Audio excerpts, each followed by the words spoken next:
लिया चरित्र लिया क्रमांक 99 पांड्या अनुसरण सर्वज्ञ श्री चक्रधर स्वामीना गोरेश्वरी अवस्थान होते।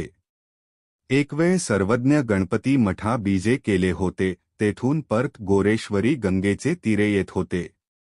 सोबत सारंग पंडित होते। वाटेत एक तुडुंब भरलेला ओहोळ लागला। सर्वज्ञ अवलिया पलीकडे गेले। सारंग पंडितांना ओहोळ ओलांडता येईना म्हणून ते सर्वज्ञांना म्हणाले, मी कसा येऊजी? मग सर्वज्ञांनी हात पुढे केला। सारंग पंडिताच्या बोटाची नखे लागतात तोवर सर्वज्ञांनी हात झटकला आणि सारंग पंडित झटक्या सरशी ऐलाडी आले। असा चमत्कार पाहून सारंग पंडित आश्चर्यचकित झाले आणि म्हणाले, हे कायजी?